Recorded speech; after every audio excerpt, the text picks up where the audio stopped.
Buku ini dari 700 halaman itu ada 3 bagian. Saya di 50 halaman bagian depan itu menulis kayak summary-nya atau kayak abstraknya. Ya, jadi abstrak ya, bukan summary, abstraknya. Jadi tidak tiba-tiba kita itu langsung mengungkap soal ijazah. Dan alhamdulillah langkah kecil kami ini, Mbak Dewi, ini akan berlanjut, insya Allah doakan saja. Kita akan mengadakan bedah buku yang lebih besar di beberapa kampus. Tapi akan kita mulai, insya Allah Mas Refli, itu ada di gedung ANRI, Arsip Nasional Republik Indonesia. Karena buku ini insya Allah akan juga menjadi arsip bagi Negara Kesatuan Republik Indonesia. Ya. Dan kalau teman-teman juga lihat di depan ada beberapa yang pakai kaos ya. Kenapa kaosnya warna hitam? Harusnya biasanya kaosnya Mas Medi bisa tunjukin kaosnya warna putih awalnya. Ini Mas Medi boleh ditunjukin kaosnya. Nah, tapi kita menghormati sedulur-sedulur, Kang Mas dan lain semua, karena kita launching pas dalam suasana yang kurang baik-baik saja, maka kita pakai warna hitam seperti yang dipakai Pak Agus. Saya juga pakai warna hitam ini. Kayak Superman Marsudi. Oh, itu ketua KAI Pak Superman Marsudi. Nah, jadi kita juga kemarin sempat, ini mohon izin dulu untuk kami sampaikan, sempat ada kritikan Indonesia tengah berduka kok tetap launching buku. Justru kita harus launching buku untuk apa? Untuk mengingatkan Republik ini bahwa dimulai dari orang yang memang wajib dikritisi. Dokumentasi nggak kelihatan. Jadi kita mulai dari seminar, kemudian balik ke novel dan film. Itu dari awal kita menuliskannya demikian. Boleh di agak ke bawah, Mas? Ya. Nah, jadi kenapa rakyat Indonesia benar. itu menaruh kepo atau kita kepo dalam bahasa adik-adik kita sekarang terhadap ijazah seseorang yang dicurigai atau ditengarai awalnya, dan alhamdulillah terakhir bisa kita buktikan kalau itu palsu. Karena pada salah satu seminar di Universitas Islam Indonesia atau WII di Jogja, di Jalan Kaliuran kilometer 14,5. Waktu itu ada seminar, judulnya Memimpin dengan Hati. Ini foto pada saat seminarnya, ini aktual nih fotonya. Jadi semua itu asli. Kami tampilkan di buku ini asli. Tidak ada omon-omon. Semua buktinya adalah bukti primer, bukan bukti sekunder. Jadi waktu itu ada seminar dimoderatori oleh Mbak Rosiana Silalahi. Sekarang tidak hanya Pemret, tapi sudah Direktur Utama Kompas TV.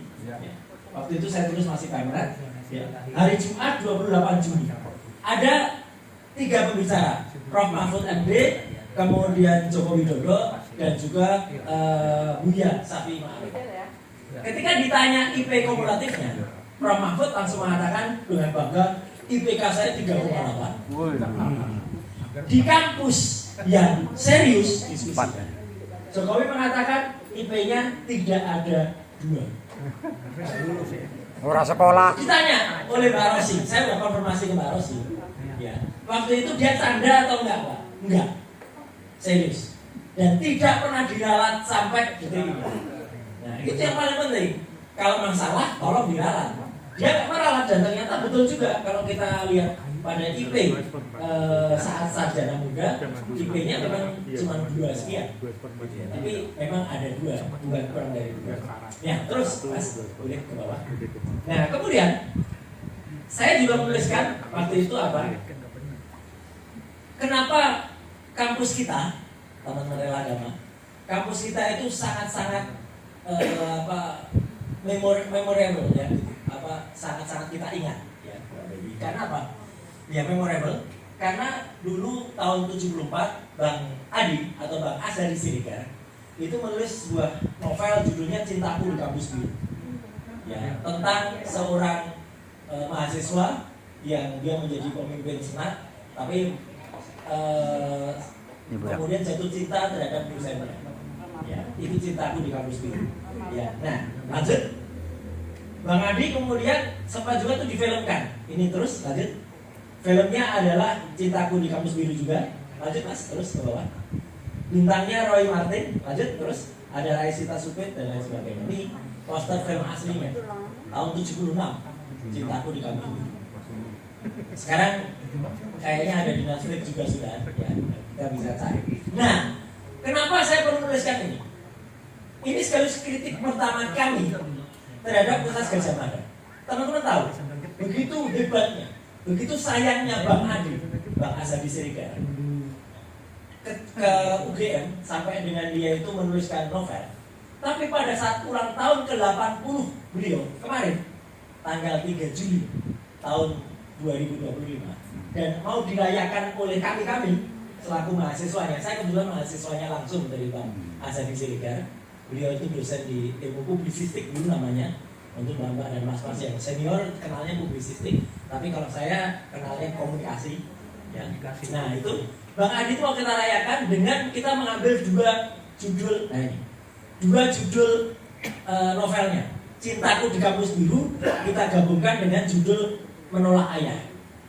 Menolak Ayah itu novelnya Bang Adi juga di tahun 84. Judulnya itu kisahnya tentang keluarga di Bukit Tinggi yang menolak kehadiran ayah.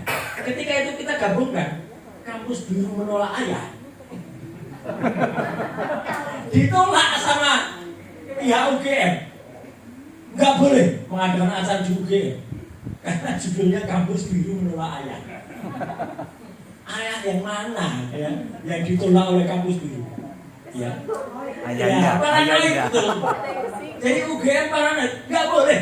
Seorang yang sudah berjasa kepada UGM di usia 80 tahun nggak boleh. Akhirnya kami menyelenggarakan acara itu di Lembaga Indonesia Prancis di Sagan. Lihat dari sini betapa ironinya.